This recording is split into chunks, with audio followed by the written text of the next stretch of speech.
నమస్తే welcome back our channel Bhavani happy family. అందరూ ఎలా ఉన్నారండి? అందరూ బాగుండాలి, అందులో నేను ఉండాలి. సో భగవంతుడు అందరికీ ఆరోగ్యాలు ఇవ్వాలని మనస్ఫూర్తిగా అయితే కోరుకుంటున్నాను. సో ఇది సమ్మర్ కాబట్టి అందరూ కూడా జాగ్రత్తగా ఉండండి. సో ఫుడ్ ఎలా ఉన్నా సరే లిక్విడ్ ఐటమ్స్ ఎక్కువ తీసుకుంటూ ఉండండి, చలవ చేసే పదార్థాలు ఇవన్నీ కూడాని. సో అలా చెప్పాం కదా, ఎక్కువ చలవ చేసే పదార్థాలే కాదు, సో ఏదైనా సరే మితంగా తీసుకోవాలి. ఎక్కువ తీసుకున్నా సరే మనకే ప్రమాదం అనమాట. సో ఈరోజు వీడియో ఏంటంటే కనుక, ప్రెగ్నెన్సీలో జామకాయ తినవచ్చా, అసలు ప్రెగ్నెన్సీలో జామకాయ తినవచ్చా, అసలు మంచిదేనా జామకాయ తింటే, అసలు బేబీకి మంచిదేనా, మదర్కి మంచిదేనా తెలుసుకుందాం. సో వీడియోలోకి వెళ్ళిపోయి అంతకన్నా ముందు ఏం చేయాలో తెలుసు కదండి.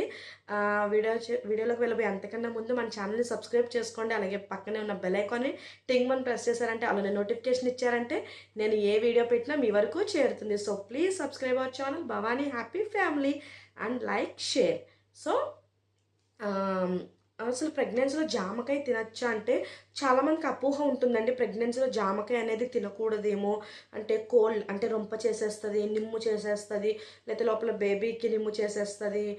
సో ఇలా అన్నమాట, ఇలా నానా ఇదిగా చాలామందికి అపోహలు ఉంటాయి.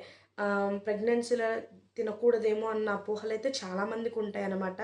సో అసలు జామకాయ తినవచ్చా లేదా అనేది మనమైతే క్లారిటీగా తెలుసుకుందాం. సో గోవా అనేది అవైలబుల్ ఫ్రూట్. సో అది జామకాయ, గోవా అంటే జామకాయ. సో జామకాయ అనేది మనకి ప్రకృతి ప్రసాదించిన ఒక వరమనే అనుకోవాలి. ఎందుకంటే పూర్మన్ యాపిల్ ఏది అంటే గోవా అనే చెప్తారు. సో అంటే యాపిల్లో ఉన్న పోషక విలువలు ఇందులో ఉన్నాయనే దాని అర్థం అనమాట. సో అంటే రిచ్ అంటే ఇదివరకు అట్లా చెప్పేవారు కదండి, ఇదివరకనే కదా ఇప్పటికి కూడా పూర్మైన యాపిల్ ఏదంటే జామకాయ అని చెప్పేవారు. అంటే యాపిల్ డబ్బులు పెట్టుకుని కొనుక్కోలేరు కాబట్టి జామకాయ చెట్టుకు కాసంటే ప్రకృతి ఇచ్చే ప్రసాదం కాబట్టి చెట్టుకు కాసింది దాన్ని తెంపుకుని తినచ్చు అనే ఒక అర్థం అనమాట. సో ఎవరింట్లోనే ఈజీగా పెంచుకోవచ్చు కాబట్టి జామకాయ చెట్లని. సో మనకి జామకాయ అనేది, జామకాయలో చక్కగా విటమిన్స్, మినరల్స్, మంచి యాంటీ ఆక్సిడెంట్స్, సో నీరు శాతం, అలాగే ఫైబర్, సో ఇలాంటివన్నీ ఎక్కువగా ఉంటాయి అన్నమాట. చక్కగా జామకాయలో అన్ని విటమిన్స్, మినరల్స్ ఇవన్నీ కూడా మనకి దొరుకుతాయి. అలాగే ప్రెగ్నెన్సీలో సో ఇది తినటం వల్ల, జామకాయ అనేది తినచ్చు అంటే జామకాయ తినడం వల్ల కోల్డ్ చేసేస్తుంది, నిమ్ము పట్టేస్తుంది, అదే రొంప చేసేస్తుంది, నిమ్ము వచ్చేస్తుంది, జలుబు వచ్చేస్తుంది. ఇవన్నీ కూడా అపోహలు అనమాట. మేబీ వస్తాయి, రావు అని కాదు. అది ఎందుకు వస్తాయి? ఎక్కువగా తినేస్తే. సో ఎక్కువగా ఏదైనా తినేస్తే ఏదైనా ప్రాబ్లం అవుతుంది. సో మితంగా తినాలి. నేను ప్రతి వీడియోలో మీకు చెప్తున్నాను అదే, ఏది ఎక్కువ తినకూడదు. సో ఇప్పుడు తినేమన్నారు కదండి, జాంకాయ డైలీ ఒక జాంకాయ తినేస్తారా? అలా చేయకూడదు. వారానికి 2 సార్లు అలా అలా తినచ్చు. సో అలా నేను అందుకే మీకు ప్రెగ్నెన్సీ ప్లాన్ అంటే ఫుడ్ ప్లానింగ్ కూడా మీకు ఎలా చెప్పాను నేను. ఒక్కొక్క రోజు ఒక్కొక్క ఫ్రూట్, ఒకరోజు వాటర్ మిలన్ పెట్టుకుంటే, ఒకరోజు యాపిల్ పెట్టుకుంటే, ఒకరోజు దానిమ్మకాయ, ఒకరోజు ఇలా జామకాయ అని అలా అనమాట. ఒక్కొక్క రోజు ఒక్కొక్క ఫ్రూట్ పెట్టుకోవాలి.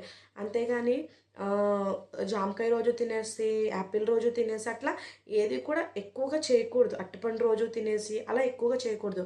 వారానికి 2 సార్లు 3 సార్లు జామకాయని తినచ్చు, ఏమీ కాదు. సో ఎక్కువ తినకూడదు. అదైనా 2 కాయలు అట్లా తినకూడదండి. జామకాయ అనేది ఇంత కాయ ఒకటి తింటే ఏమీ కాదు. అదైనా వారానికి 2-3 టైమ్స్, 2-3 సార్లు అంతే అనమాట. సో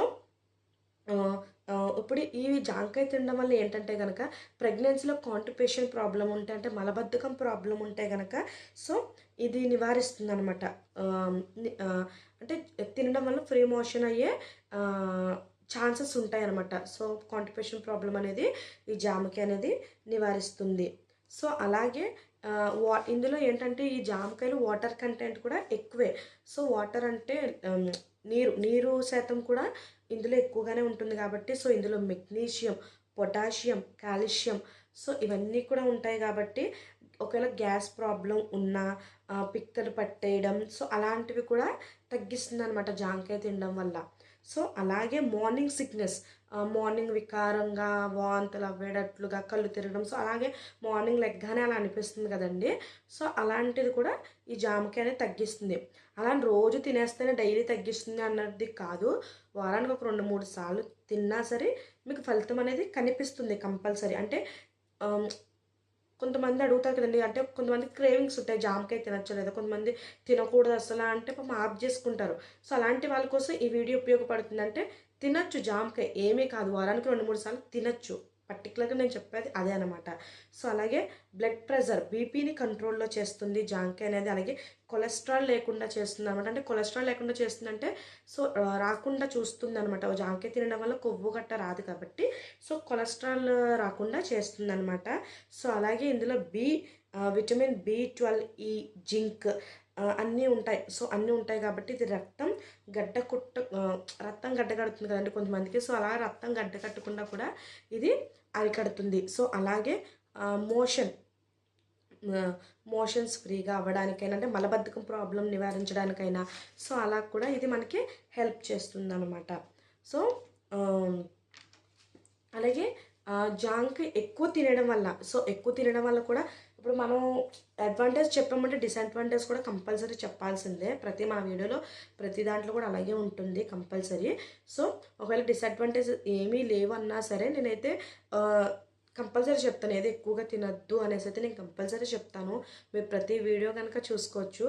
సో ఎక్కువగా ఎక్కువ తినేయడం వల్ల ఏమవుతుందంటే కొంతమందికి సో ఎక్కువ తినడం వల్ల ఏంటంటే స్టమక్ పెయిన్ వచ్చే ఛాన్స్ ఉంటుంది. సో స్టమక్ పెయిన్ రావడం వల్ల ఒకవేళ ఎక్కువగా స్టమక్ పెయిన్ కట్ట వస్తే కొంచెం ఏంటంటే తట్టుకోలేరు కదండి. ప్రెగ్నెన్సీలో ఉన్న వాళ్ళకి స్టమక్ పెయిన్ అవి వస్తే ఏంటంటే ఒకదాని నుంచి ఇంకొకటి మనకి అపోహలు మొదలవుతూ ఉంటాయి. సో అందుకే నేను చెప్తున్నాను ఏదైనా సరే మితంగా తీసుకోవాలి.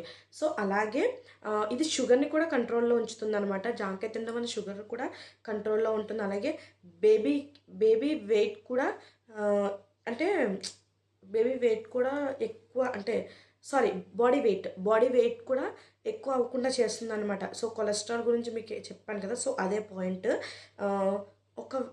ఒకవేళ కడుపులో ఉన్న బేబీకి ఏమైనా నిమ్ము చేస్తుందా అంటే కనుక మీరు మీ కడుపులో ఉన్న బేబీకి మీరు తినిపించట్లా, మీరు కడుపులో ఉన్న బేబీకి ఫీడ్ చేయట్లా, మీరు తింటున్నారు కాబట్టి శుభ్రంగా అది మీరు నవ్వలేసి మింగేసిన తర్వాత దాంట్లో ఉన్న పోషకాలు వెళ్తాయి తప్ప, అంతేగాని బేబీకి జాంకాయ ముక్క వెళ్ళిపోతుంది కదా డైరెక్ట్గా. సో అదనమాట అపోహ అయితే మీరు తొలగించుకోవాలి. అలాగే శుభ్రంగా వాష్ చేసి అయితే తినాలండి. ఏ ఫ్రూట్ అయినా సరే చక్కగా వాష్ చేసుకుని తినాలి అనమాట. మీరు డైరెక్ట్ ఒకవేళ జామకాయ చెట్టు నుంచి తెంపుకున్న శుభ్రంగా కడుక్కొని తినండి. అలాగే ఇందులో ఎన్నో న్యూట్రిషన్స్, ఎన్నో విటమిన్స్ అన్నీ కూడా ఉంటాయి కాబట్టి సో అవి కూడా మీ బేబీకి వెళ్తాయి అనమాట.